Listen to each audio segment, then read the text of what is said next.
नमस्ते भारत। मैं मीनाक्षी सहरावत। अभी हाल ही में कर्नाटक पुलिस के द्वारा मेरे ऊपर एक केस लगाया गया, मेरे अगेंस्ट एक एफआईआर दर्ज की गई और वो इसलिए की गई क्योंकि मैंने राष्ट्रपिता कहे जाने वाले एक व्यक्ति के ऊपर कुछ टिप्पणियां की।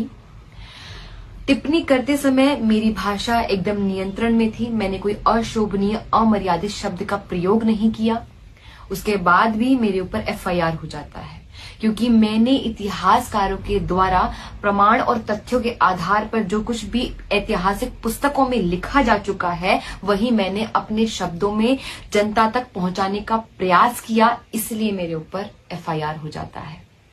आप विचार कीजिए कि भारत जैसे देश में एक पंजाब क्षेत्र के सांसद भगत सिंह को आतंकवादी कहकर पुकारते हैं। हमारे देश में वीर सावरकर को गालियां दी जाती हैं। हमारे देश में प्रभु श्री राम के होने के बार बार प्रमाण मांगे जाते हैं। हमारे देश में श्री कृष्ण के चरित्र को बार बार गिराया जाता है, उनके चरित्र का दोहन होता है, लेकिन ऐसे लोगों पर कोई एफआईआर दर्ज नहीं की जाती है।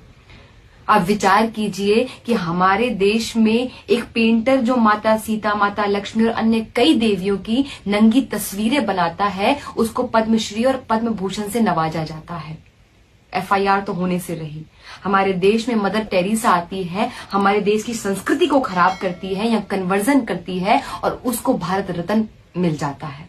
अब विचार कीजिए, हमारे देश में जेएनयू जैसी यूनिवर्सिटी में एक व्यक्ति भारत तेरे टुकड़े होंगे जैसे नारे लगाता है और उसके ऊपर कोई कार्यवाही नहीं होती है। क्यों? क्योंकि उसके पास फ्रीडम ऑफ स्पीच है, फ्रीडम ऑफ एक्सप्रेशन है, वो अपनी भावनाओं को व्यक्त कर सकता है। लेकिन मेरे पास ना फ्रीडम ऑफ स्पीच है, ना फ्रीडम ऑफ एक्सप्रेशन है, ना मेरे पास कोई प्रश्न करने का अधिकार है।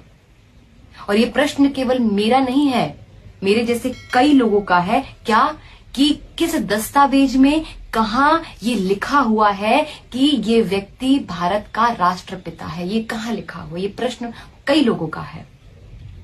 आप विचार कीजिए, मेरा केवल इतना कहने पर कि इस मां भारती का कोई पुत्र तो हो सकता है, कोई सपूत तो हो सकता है, लेकिन मां भारती का इस राष्ट्र का कोई पिता नहीं हो सकता है, इतना कहने पर मेरे अगेंस्ट एफआईआर हो जाती है।